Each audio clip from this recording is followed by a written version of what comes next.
Hey there, it's Andile Masuku here, and this is the African Tech Roundup podcast. Welcome to it. This is our final throwback pod of the festive season. And before we dive into fresh content next week, I've got a real gem to share with you today. Now, picture this. It's April 2016, and I'm sitting in the lobby of what was one of the nicer Santon hotels at the time. It's still there. It's not quite as nice. And incidentally, this was probably the first time an African Tech Roundup podcast was taped in a hotel lobby, but I digress. It certainly wasn't the last time. I'm waiting to chat with Alan Knott-Craig Jr., who's sitting, a few meters away from me, wrapping up a meeting. He's squeezing the podcast with me between his next meeting. And I'm already starting to sense, are we going to have enough time to get through to anything we want to talk about? Any case, if you're new to the African tech scene, or particularly the South African tech scene, you might not know that Alan Knott-Craig Jr. is the son of Alan Knott-Craig Sr., who co-founded Vodacom and was its first CEO. And Vodacom is, of course, one of South Africa's biggest mobile telcos. What makes this conversation special is the timing. Now, Alan Jr. had just come off his run at Mxit. Remember that? It was Africa's largest social network at the time, with over 50 million registered users. He was already knee-deep in something called Project Isizwe, which brought free Wi-Fi to townships, and he had started quietly laying the groundwork for what would later become Herotel, which is currently South Africa's largest rural broadband provider.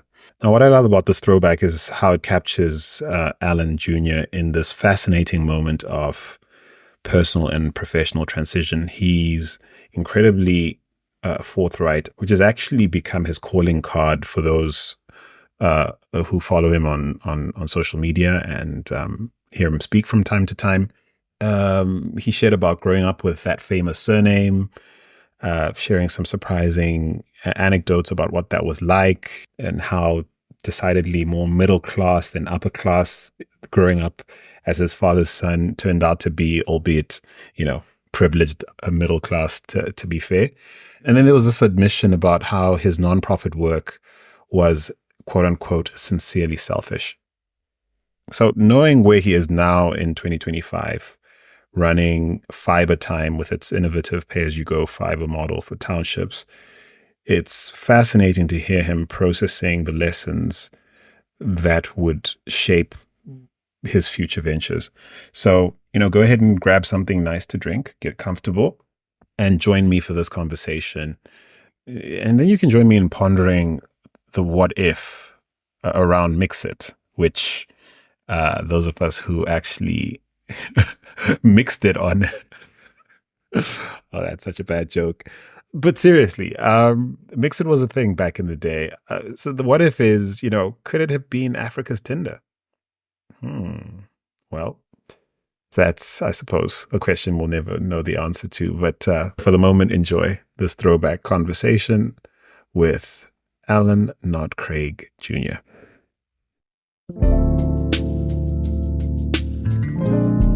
This is African Tech Conversations.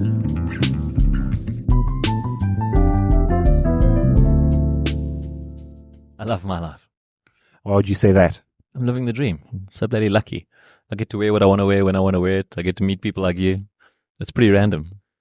What sort of spurred that thought? Is it the coffee you're drinking? Is it the hotel we're sitting in? What is it? I was just in an email conversation with my brother who works in big corporate. And I just cannot think of anything worse than having to go to the same place every day, do the same thing every day, and have to take orders and not ask any questions. Does he at least enjoy what he's doing? Yeah, I think he does. I think there's a part of him that enjoys it. I think why he does it is more so that he can fund his extramural activities. It's not for everybody being an entrepreneur, but I love it. I love the fact that every day is a surprise.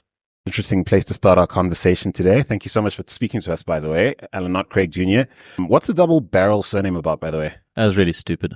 About 5 4 or 5 generations ago, one of my grandfathers decided to combine, the surname of his wife and him. So he ended up with a name like Knott-Craig, which opened me up to a hell of a lot of abuse at school. Why? Why would people tease you about having a double barrel name? Well, if I'm not Craig, who am I?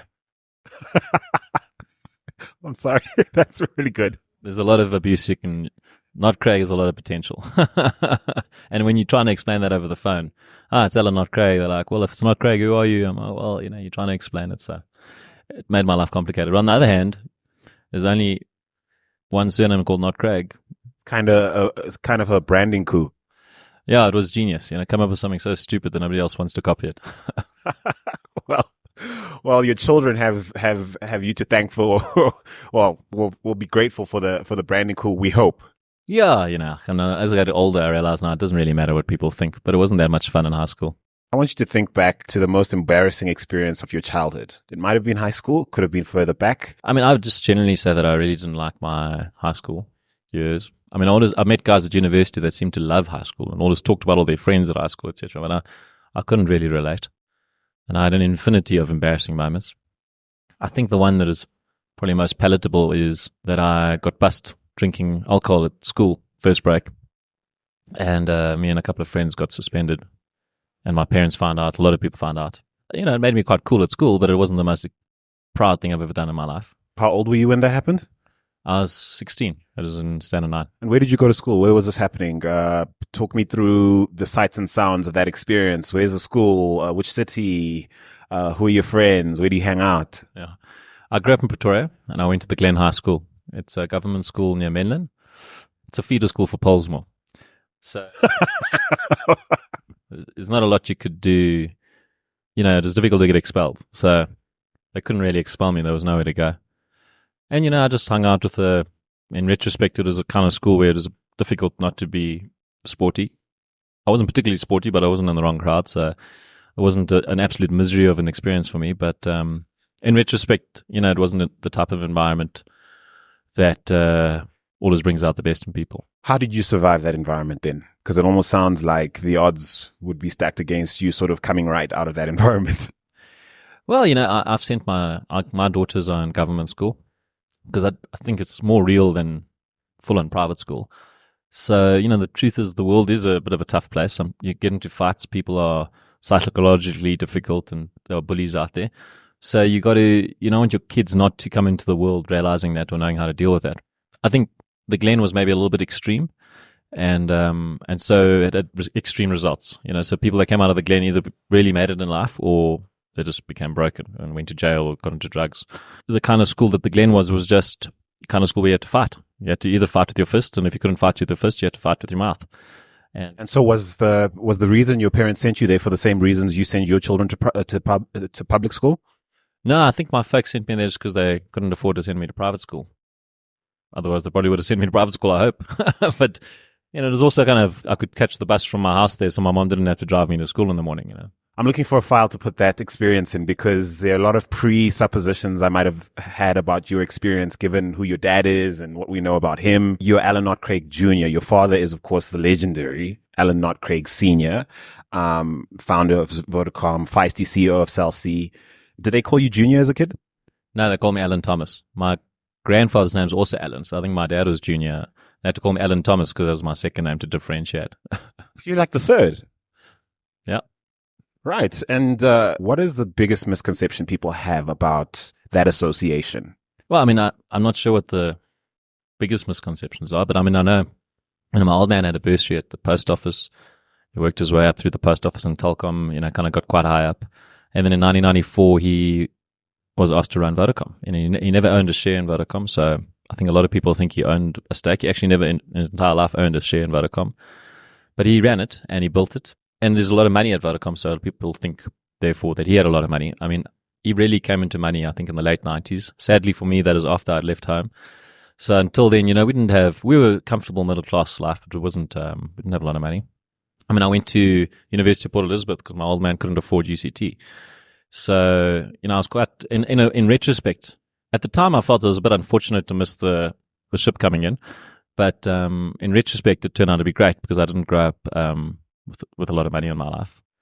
So that gives you interesting perspective, having grown up the way you did and having seen your parents come into a standard of living you didn't grow up with. What are sort of the things that stand out for you in terms of, wow, that was so profoundly different to how I grew up, and where they live now is so profoundly different to how, where we lived before, and our habits are different. Maybe we holiday differently. What's super different? So think around the time the money started to flow in and you thought, flip, these guys are actually doing quite well. I can't really say. I mean, I can see my little brother. He's 5 years younger, so he certainly had more of, he had a new car in first year type of thing.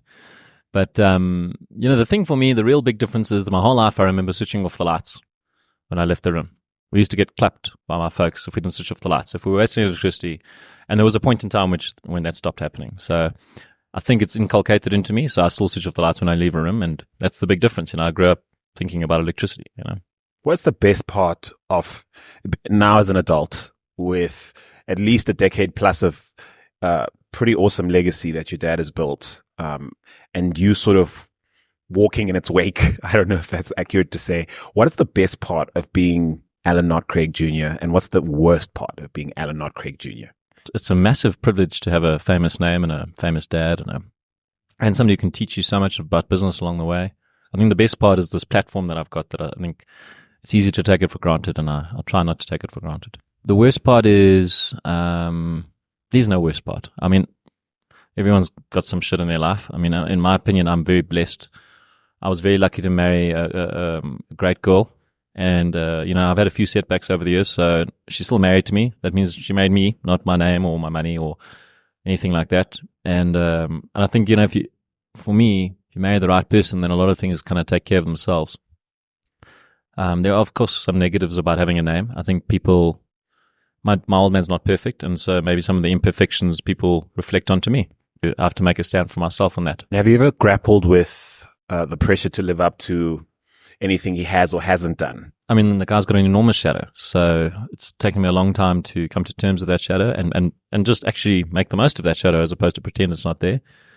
And I think in my own right, I'm starting to step out from underneath that. But I don't want to step out from under it, actually. I'm very proud of my father and what he's achieved. And I just hope I can build on top of what he's done. My grandfather was an editor of a newspaper.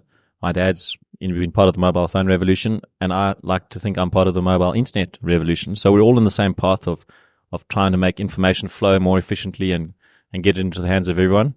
And if I can build on what my grandfather, my dad did, that'd be great.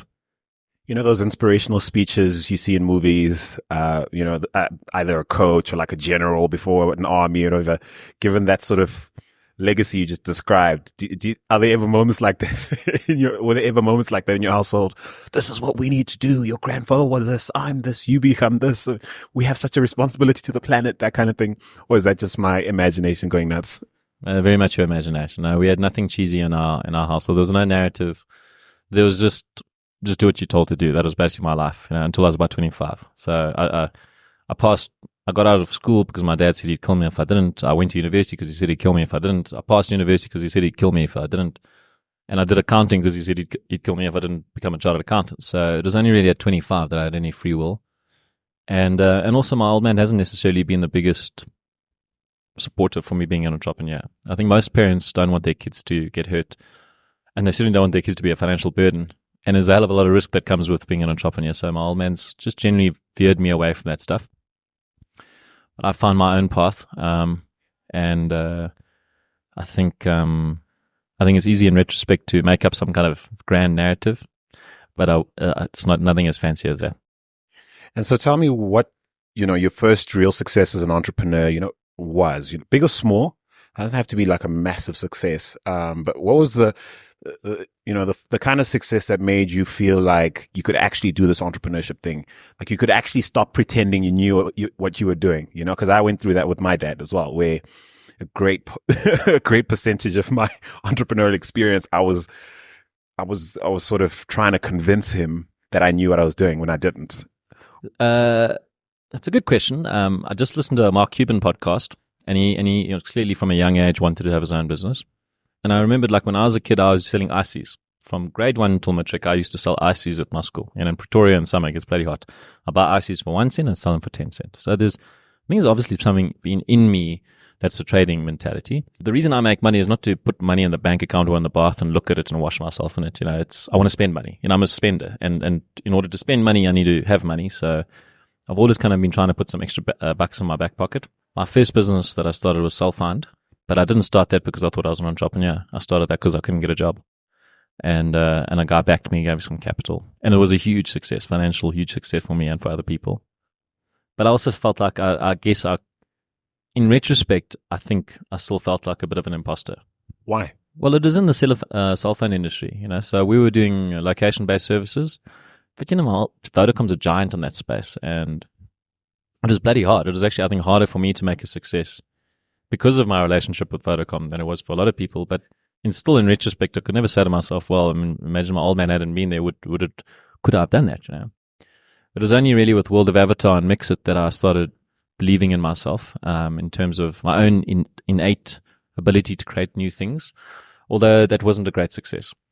It's this last venture of mine, Project Isizwe, which has really given me confidence, really deep confidence that I know what I'm doing, and I'm not an imposter. It's not to say that I don't fail, and I'm certainly going to fail in the future. It's just to say that I don't feel like a fraud. And how important is it to you to feel like you know what you're doing? I guess I'm trying to gauge whether you're a control freak or not. Like, how important is it for you to feel like you're actually getting it right? Or are you pretty okay with unknowns and sort of figuring things out and that kind of thing? I'm fine with uncertainty, and I'm pretty comfortable with risk. And I'm not a perfectionist. Now, let's talk about Mxit. Why didn't it work out? Well, we bought it 4 years ago. I ran it for a year. I didn't make a great success of it whilst I was there. We got a few things wrong, in particular the smartphone user experience. And then they kicked me out. So it's been 3 years since then, and it seems to have kind of died away. So why it didn't work out? I don't think it had very good odds of working out, full stop, from where it was in 2011. I thought we had good odds of saving the day when we got hold of it. Otherwise, we wouldn't have bought it. But then I think it was a combination of me not doing the right things early enough and then not course correcting fast enough. And then partners fighting. You can't have shareholders fighting in a business. It's like children watching their parents fight. It damages the kids, and that's what happened. I left, so the fighting stopped, but the guys couldn't get it right. And is there any room, any possibility of sort of Steve Jobs type return to the mothership to sort of bring it back to its former glory of sorts? I don't think so, but never say never. Okay, well, we'll be watching the sky for that phoenix. But I'm not fixed on that. There's Peter Thiel actually says it in his book. He says, no man steps into the same river twice, And I think it's important to move on, not to try to fix things from the past and try to get back money that you've lost and try to fix mistakes that you've made. I'm moving on with my life, so I'm having a lot of fun. What else is on that list of things you would never do you think? As an entrepreneur, as a startup founder, as an advisor in any capacity, what's on that list of that would never be me? I'm fundamentally lazy, I think. I'm obviously I've got half a brain, but I'm lazy, so I don't want to be doing the same thing over and over for the rest of my life. So I'm always looking for quicker ways to do things and ways to make money while I sleep. So I think selling hours is not something that would ever be up my alley. I also don't think I really fit into the world of being politically correct. So it doesn't really work for me working in a big organization, saying the right thing. Is that a personality thing or a value you espouse? I think for me, it's nice to say it's a value, but it's actually just a personality thing, which I now project as a value. But the overriding, my ethos, my life philosophy around what I should do and what I shouldn't do is, can I tell my kids about it? I mean, it's really come down to that. Can my kids read about it in the newspaper? Because they're going to read about it on the internet one day. And so the types of products I sell, the types of people I do business with, the types of industries I want to work in, those things are very much determined by, in that moment in time, is there something I can tell my kids about? If it's not, then I'm not going to do it. Let's talk about your family a little bit. What do they think you do? Firstly, I know you've got 3 children, you've got 3 daughters, am I right? And as far as they're concerned, what does daddy do? A couple of years ago when I had my Mxit setback, my daughter, who was 4 at the time, told her teacher that daddy's going to America to go fetch money because we've run out of food. We had run out of food. The fridge was empty. My wife hadn't done the shopping. And I was going to America, but just to really take a break. But she hadn't put 2 and 2 together. So I'm not really sure they're conscious yet of what I'm into. My wife's makes educational apps for children, so and they're always playing with those apps. So they definitely know what my wife does. They're not quite aware of what Wi-Fi is just yet. But I must say, if I want to punish my children, I take away the Wi-Fi and I make them watch TV. Tell me how you met your wife. I'm curious because I read somewhere that you believe entrepreneurs should marry young. And you obviously said earlier that you feel quite lucky that you met someone amazing. I happen to be in the same boat. It's pretty awesome. And I'm curious to know how you met your wife and how old are you? We met in articles, Deloitte. I was 22. She was 22. And she was way above my pay grade. But luckily it was a captive audience. She couldn't really escape. She had to come to work every day. She had to see me. And we got married when we were 25. So it's been 13 years this year. But how soon did you have children after you married? We waited about 6 years. I think we were married 6 or 7 years before we had kids. So we had a good run. But we had, kids fairly young for our age as well. But I mean, I think I'm on the record for 100 reasons why getting married young, particularly getting married young, is a really good idea for entrepreneurs, which is counterintuitive. But if nothing else, the reason you want to get married young is so you can get divorced young. Oh, no, don't say that, because I was hoping you were kind of... I happen to believe people should marry young, because my only regret is not having met my wife earlier or sooner, except that she probably would have met the wrong me. So maybe that wouldn't have worked out. But you really think you should approach it the way you would a startup, start it early in case it crashes, and then you've got time to sort of put yourself together, get yourself together? I really do, because I really don't think... me personally, I was completely unconscious of the risks I was taking when I was getting married. And you really don't know what you're getting married to until you get married. So, rather than theorize about it and think about it and talk about it and fantasize about it, just do it and course correct if you've made a mistake. But, if you read a lot of about wedding rituals around the world, you'll find that the lowest divorce rates in the world are amongst arranged marriages. And so when you go into marriage thinking it's not about romance, it's just about a partnership, then you'll make it work. And so again, it's, if you get married and you want to be married, you'll stay married. So it doesn't matter whether you love them or not. All of that stuff doesn't really matter. I was just very lucky. I met my soulmate. We got married and we've managed to stick it out. I was reading recently some statistics into how marriage actually improves the odds of success in various forms of life. Apparently, married people do better career-wise. They make more money. They're more effective. They're less stressed. Obviously, the insurance industry loves it because you're far less risky to insure and that kind of thing. What do you think it is about marriage that might make you a better Alan? Focus. So if you want to be an entrepreneur, well, if you're like me, I've got a semi-Asperger's kind of, I'm unemployable, I've got attention deficit order, I like doing lots of things at the same time. If you're in that kind of category, you need to be trying to change your environment so that you can maximize your focus, because you're struggling to focus all the time. So now one of the biggest distractions you're ever going to have is the mating instinct. Like if you're like, ooh, who am I going to come right with tonight and tomorrow night and next night? And am I going to kiss someone? And WhatsApping and flirting and the hangovers that come with going out at night and being tired because you got to bed late and all of that stuff just gets removed from the equation the moment you've picked a partner and you said, this is my chick or my guy, and off you go. So it's allowed me to focus. It's taken a lot of my energy and allowed me to direct it at business. And living with 4 women, you must have a unique perspective on issues surrounding diversity and gender equality in the workplace. How do you see things? I mean, you met your wife in a professional environment. She obviously very skilled, very talented individual. Your children see very different, relative to many children. I think your children might be exposed in the two of you to a worldview that others aren't. What have you what sort of thoughts come to mind around those issues for you, living with 4 women? I don't know. I think they're too young to really have an informed view on gender diversity, but what I can see with my kids is they're making me a better person. They make me slow down a little bit, make me pay attention to people because I have to concentrate on them. You can't be WhatsApping whilst you talk to your children. And they give me perspective. So if I have a bad day, I get home, kids are happy. They don't judge me. They don't actually care what I've had. They just want to tell me about their day. And you can see there's a lot of randomness in the whole thing, and the whole path of life just seems a little bit random. So you take things a little bit personally.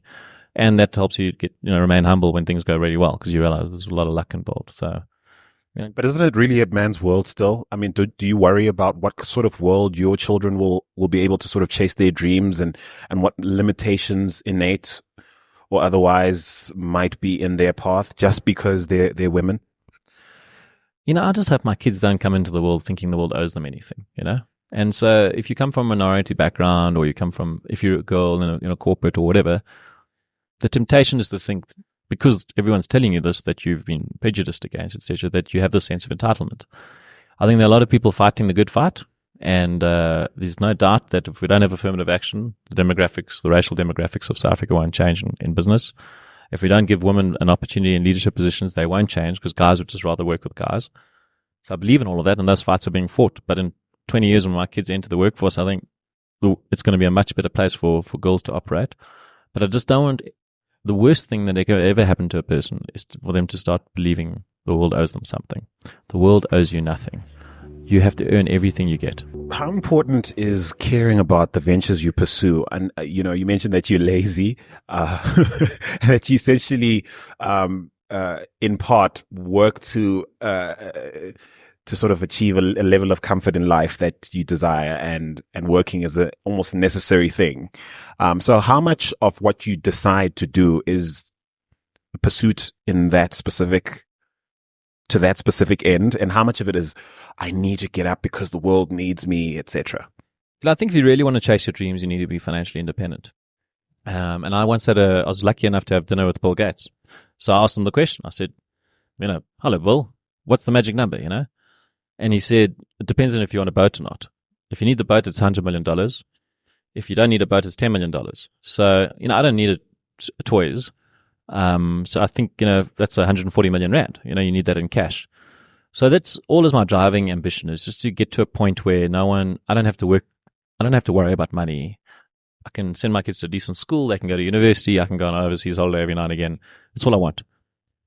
But what gets me out of bed in the morning is always making sure that, regardless of whether I'm making money or not, I'm making a difference, because most businesses fail. And if you've got nothing to show for it, money-wise, at least you want to have some impact. So everything I'm involved in at the moment is moving the needle in some way or another for people, for rich people, poor people, black people, white people, doesn't matter who it is, but it's making a difference. And it also has a chance to make money, And so let's take Project Isizwe, for example. I guess I want to ask if you actually care about the rhetoric we hear constantly about how the internet is a basic human right, and or are you in fact just a cold-blooded capitalist riding that popular, sentiment all the way to the bank? I wouldn't say I'm a cold-blooded capitalist. I mean, I'm a capitalist with a conscience, But I want to live in South Africa in 50 years, and I want my daughters to live in South Africa when they're 80. And you can't look around and think to yourself, we're going to have a country 50 years from now that you can live in. Honestly, you can't really look around, see the inequality, and think to yourself, this is sustainable. So for very selfish reasons, the last 5 years or so, I've been consciously trying to think about how we bridge the digital divide. Started with Avatar and Mxit, and now it's with Project Isizwe. And so Project Isizwe is actually a non-profit. And we help the government make Wi-Fi available within walking distance of everyone in poor communities.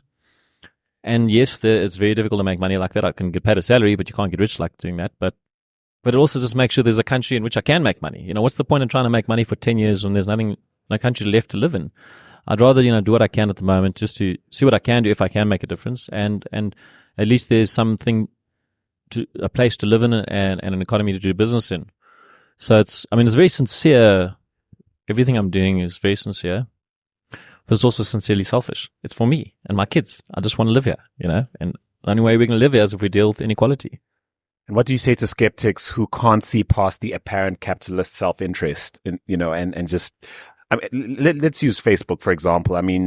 With their bid to make, the internet available for all, and the project around internet.org now called Free Basics, do you sometimes find yourself lumped together with the likes of Mark Zuckerberg by skeptics who question your motives and question his? That's a good question. I don't know. It wasn't like we had a business and we were using that business to then fund internet access. This really came from a vacuum. So I'm not sure it's the same boat necessarily. I do find it very, very irritating when people criticize a guy who's trying to help people. Mark Zuckerberg's worth like $50 billion. He gives 90% of his wealth to charity. Everyone says he's just doing it for tax reasons. But when he's got $50 billion and he's not giving it to charity, everyone says he's selfish. So I just ignore the noise. A lot of people in the world have got nothing better to do than pull people down. So at the end of the day, words are wind, action is everything. So if Facebook effectively gets people on the internet, well, then they've made a difference. If they don't, then it is just noise. And I think, for instance, Google balloons is just noise. That's just bullshit because nothing's actually happening there and they're talking about it forever. It's too early to say whether internet.org is action or just talk. And how much time do you think people should spend thinking about issues around access and inclusion and you sort of trying to look into what constitutes true access and what constitutes true inclusion and whether, we're actually reaching the mark? Are those even important questions in your mind? If you, or is it for you, get something done, make a difference, add? How do you think about these issues? Do you think of them at all, or is it really just down to, getting done what you think is necessary? I just try to mind my own business. People must do what they got to do, How do you think that way when you have to do when your project is involves sort of connecting with people on the sort of more subjective level? Or does it? Or maybe there's something about how you sort of engage with government to get projects like Project Deciso off the ground that I might not understand. I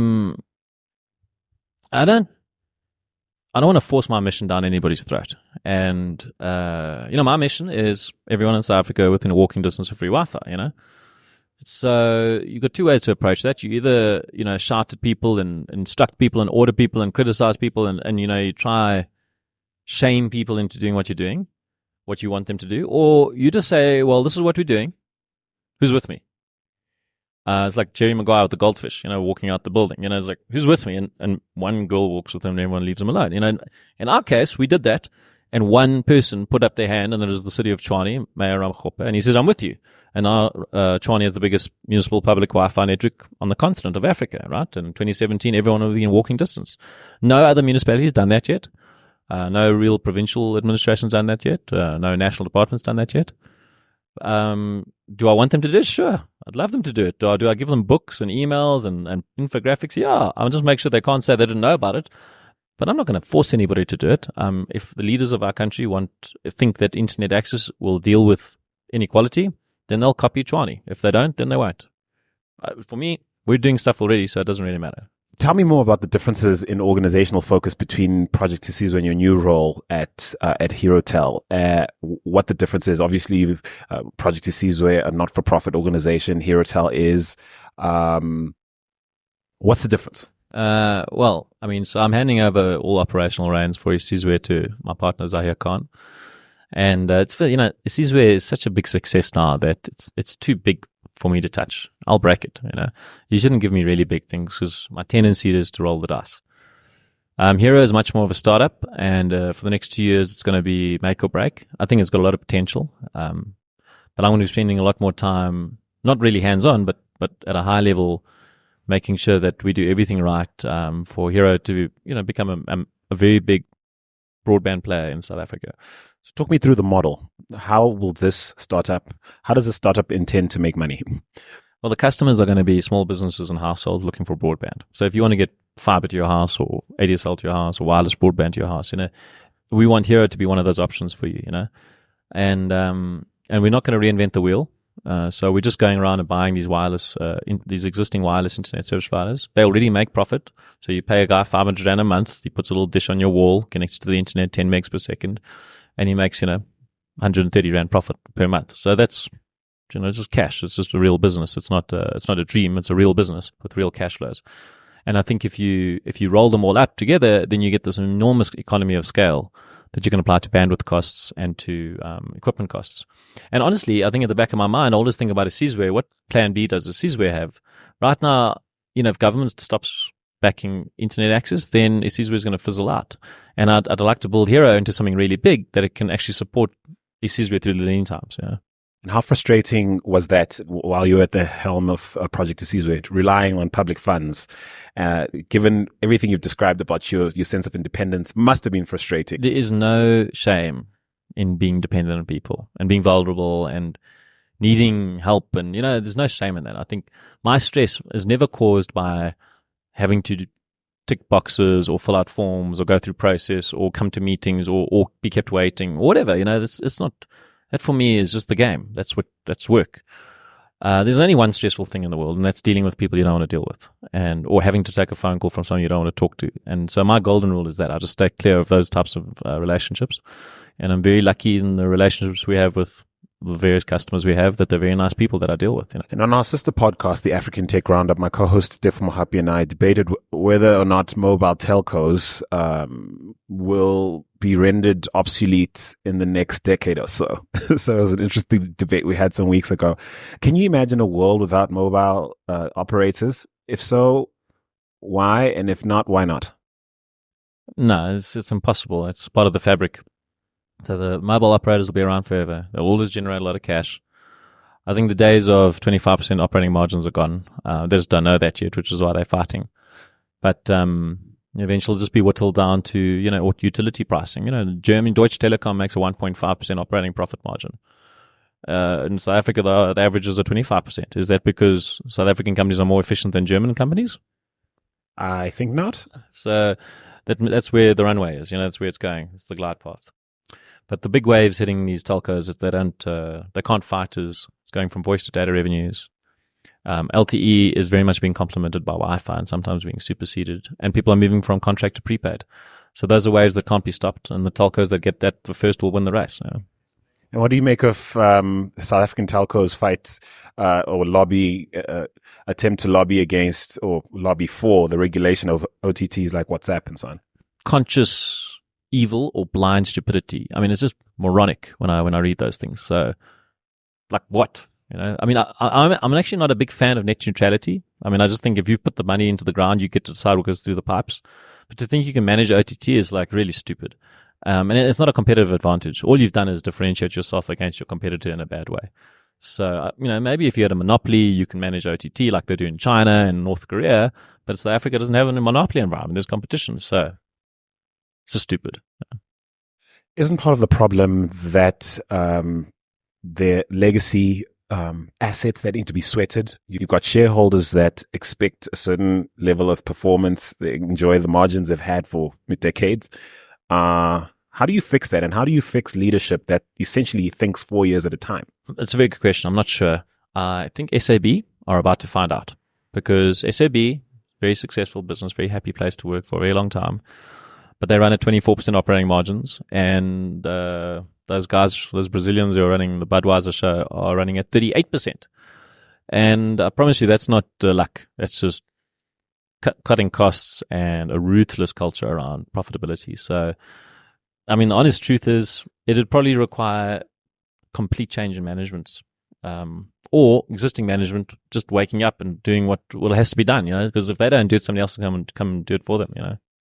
And what do you make of all the wrist slaps and pushback mobile operators are getting on the continent? You've got MTN in Nigeria and Uganda, having all sorts of problems. Safaricom in Kenya, Vodacom in the DRC, Econet in Zimbabwe. Have they been doing business in a way that's been less than virtuous? And are they paying the price? I don't know what they're doing in those countries. I think business in those countries is really difficult.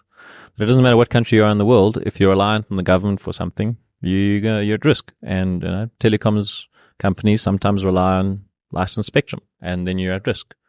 So my company, Heritel, one of its basic premises is that we don't rely on spectrum. So we're not going to expose ourselves to government risk.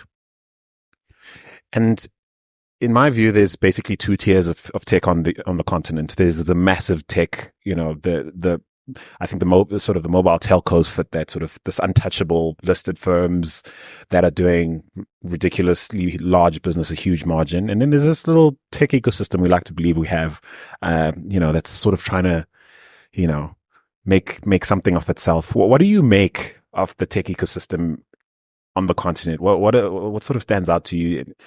Is the way I've just described it sort of accurate, or what do you sense?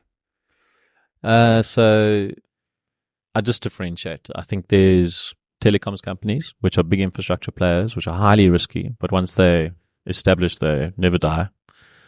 That's the mobile operators. And then you've got tech companies, which are really the web startups and all that stuff, tech stuff. And then you've got media players, which I guess something like your podcast would be. And it's the intersection of all of those where the opportunity lies. But we're still in the phase of rolling out connectivity. So it's, you can't expect Africa to produce Facebook if 99% of Africa is not on the internet, So it's only once we have a big enough local market that we can support local tech giants, the way China supports its local giants and America supports its local giants, that we can ever expect to have some kind of national story that can be exported. I mean, Mxit was as close as we got. Where does HeroTel sort of feature in your mind? HeroTel is telecoms, it's infrastructure, it's plumbing. We should expect a listing hopefully in the next decade or so, or less. Before then. I mean, I don't. Hopefully we don't list. Hopefully we'll just sell to some big guy, picks me a whack of cash, and I'll just spend to the sunset, or maybe we buy somebody, But it's very hard to make money as a telco, to get into an established market. But if you can, you make a lot of money for a long time. And I'd rather build my future empire, if you want to call it that, off the back of a cash cow, and then get into the more risky kind of apps, etc., than the way around. And so how are you doing this with HeroTel? What sort of investment structure have you engaged to build this stream? Well, we've got a new company called HeroTel. It's about a year and a half old. We raised money in April 2014, got some individuals in. We used that cash, bought up a couple of companies, proved the model. Then we just raised some cash now. Are you allowed to say how much? We just raised 21 million at a valuation of 140. Is that rand? Yeah. On paper, we're now valued at 400. So, it's not a bad business.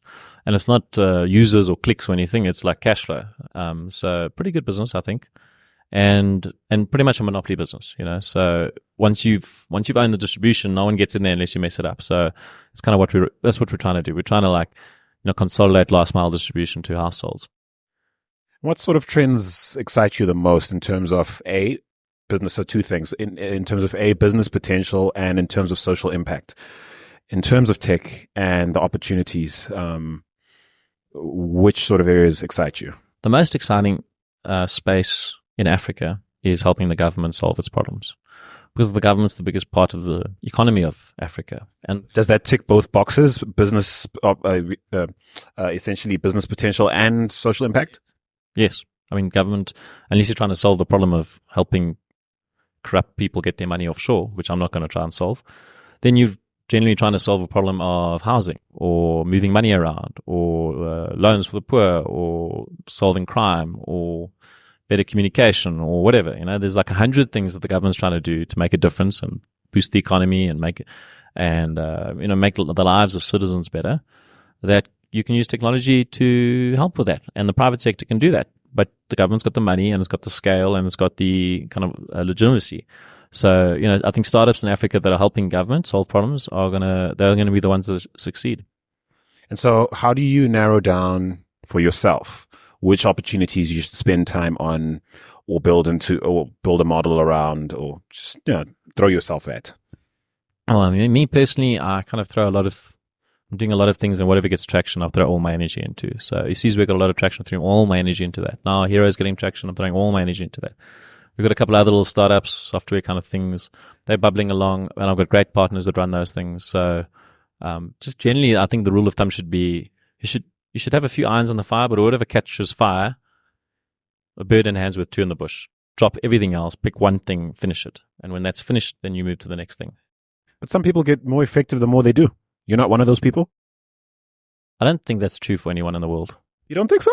I just think focus is the most important thing. For every entrepreneur I've ever heard of, they will always tell you success is a function of focus. So it's not to say you can't have lots of irons in the fire. I still have lots of things in the fire, but I wake up every morning and I think about one thing and I sort out all of those things, all matters pertaining to that one venture before I move on to anything else. And if you're not doing it like that, then, I've made the mistake before in my career where you just make, you'll lose money, you'll fail, And so tell me, are you an angel investor? Do you invest in smaller guys? Do you sort of just see potential? Are you impulsive in that respect? I used to be emotional, impulsive, egotistic, very much an angel investor, but I don't do that anymore. I only back my own ideas now. Well, I back jockeys, but only in stuff that I buy into, not very rare that somebody can bring me an idea that I'd sign up for. Any runaway successes you can sort of point to or shocking defeats? Well, I'm proud of SnapScan. I mean, SnapScan was Mxit money. And just after I was ejected, they were ejected and then became SnapScan. So I feel proud to have played a small role in the very beginning of that. I didn't do any of the work, and the guys that did it deserve all the credit. But that was something small where we saw an opportunity and gave them a platform. I've got so many failures. I could bore your ears off, but I found 27 ways that don't work.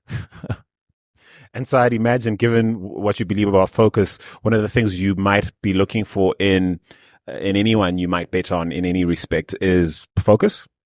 You have to have focus. That's what you want. You want a guy who's smart, who's hardworking, who's got integrity, but that's focused and putting all his energy into one thing, And it maybe that's like in my case, I'm not definitely putting all my energy into one thing, but what I'm very good at is finding one person who's ticks all those boxes and is putting all their energy into that one thing. So it gives comfort to people who invest in me that someone's concentrating 100% on their money, and I would do the same, So let's talk about Herotel. You mentioned in passing that you guys are effectively a monopoly.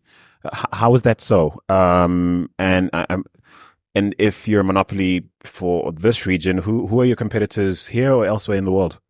No, we wouldn't be in a monopoly per se. Monopoly means you own 100% of the market. But what you want to do is own 100% of your customers. You don't want to have risk that your customer is dealing with other. You want to be married to one person. You want to make sure that girl's not talking to other guys. And so, once you put a pipe into somebody's house, whether it's a wireless pipe or a fiber pipe or whatever pipe, it's fixed. People aren't going to put multiple links into their house. And that's the part where it appeals to me. Herotel appeals to me because it's about putting physical infrastructure into people's households so that you can deliver content. And what's stopping a bright upstart anyway in Africa right now, copying and pasting that model and taking you on? Well, it just sounds a little easier than it is. It's a great idea. The reason it's a great idea is because no one can do it. I think I've got a team that can do it, and we are doing it. So I can tell everybody my strategy, and I do tell everybody my strategy. And I look at some foolish people out there trying to copy me, but they don't know what they're doing, so they're going to lose money. It's going to make it easier for us to do what we've got to do. And what technologies on the fringes of what it is you're doing right now have the potential to disrupt you over time, do you think? There are so many technologies that can disrupt broadband. So our basic core strategy is we don't invest in anything that we can't write off in the first year, which is one very big difference between what guys are doing in fiber and LTE, etc. An LTE network has to be paid back over 5 years. What happens if in 2 years something changes and you got to write that network off and start again? So we just cost of sell everything. If we can't build network that we make money in the first year, we don't do it.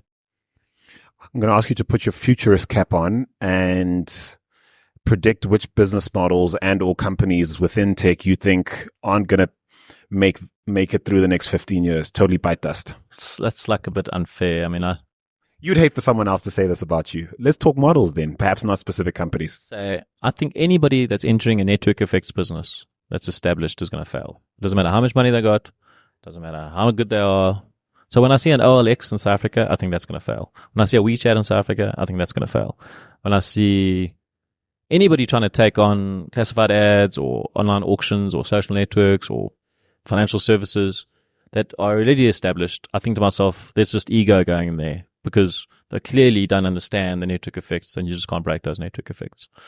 So is this for South Africa or Africa at large? The whole world. It applies to the whole world. And so, me personally, I take the money that I never want to lose and I invest in Amazon and Facebook. They're never going to die. They're going to be around for the next 100 years making monopoly profits. And I never want to start a business that ever competes with those two companies because you'll never beat them. So I'd rather so I think the innovation will come in spaces that we haven't thought of yet. And one thing that we've started right now is it's something called Namola, which connects. It's an app that lets you report crime to your nearest police cars. And there's a tablet in every police car. It's like Uber. Your location gets shared with the cop and he accepts the ride comes straight to you. So that's like Uber for the cops, for emergency services. And that's a vacuum. No one's doing that. So that's something worth going into because I'm not fighting anybody to do that. And it's a 13 times improvement on existing technology, which is call centers. So that's something worth a try. But if there wasn't a vacuum, I wouldn't be doing it. And how do you feel about the general Uberization of everything out there? I think that's what people have been saying about the internet for 20 years. The internet is about making the system more efficient, about connecting the dots, about sweetening existing infrastructure. And Uber just does that. It connects the dots, makes things more efficient, it sweats existing infrastructure. Just makes everyone's life easier and doesn't require a hell of a lot of infrastructure investment. It's just about saying we've got all this stuff out there already. How do we make sure that it gets used more efficiently? And Airbnb is the same. Hopefully Namola is the same. And that's the future. That's the power of the internet. Who do you model your entrepreneurial sort of vibe around, do you think? I mean, you mentioned Mark Cuban as someone you were listening to on a podcast the other day, and Look, the guys that resonate with me are, I love Steve Jobs. I love that guy. Jack Ma is another entrepreneur, the Alibaba guy. I love him. I mean, everything he says resonates with me. I really like Ben Horowitz from Andreessen Horowitz. I really like Krista Visa, funny enough. Great entrepreneur. What a great success story. I like Charlie Munger, Warren Buffett's partner. I like Herman Mashaba's story. So, those are the guys that I haven't necessarily found one guy that ticks all my boxes. that's great. And I'm sure you'll be glad to know it's downhill from here. No, I don't know I don't care if it's uphill or downhill, so I'm enjoying the ride, yeah. Okay, good. Let's hope you are. A couple of quick fire questions. Walk or run? Always run. Mark Zuckerberg's donation, touching or token? But you sort of answered this earlier. Touching. Text or call? Text. What do you do to relax? Read a book. And what are you reading right now? 0 to 1 by Peter Thiel. How's that going? Yeah, it's confirming some of the things I knew about, but also teaching me some new stuff. And are you into podcasts? If so, what are you listening to right now? You probably are, because you mentioned you referenced one. What are you listening to right now? Well, for me, my favorite podcast is How to Start a Startup by the Y Combinator Group. I'm going to need to gently encourage you to check out ours as well, if you're not already into it, especially now that you're going to be one of our alumni. And final question, is there a question I haven't asked perhaps that you wish I had or think I should have? What's the future of South Africa? All right, then I'll humor you. What is the future of South Africa, Alan Knott-Craig Jr.? Short-term, difficult. Long-term, never been better. That's fantastic. Is that it? I think if you're an entrepreneur and you're young and you're willing to take a bit of risk and you can deal with uncertainty, then you are going to find the next 10 years are the most exciting times in the whole world, and South Africa is going to be the best place to be living. Fantastic. Thank you so much for talking to us. Thanks very much for having me.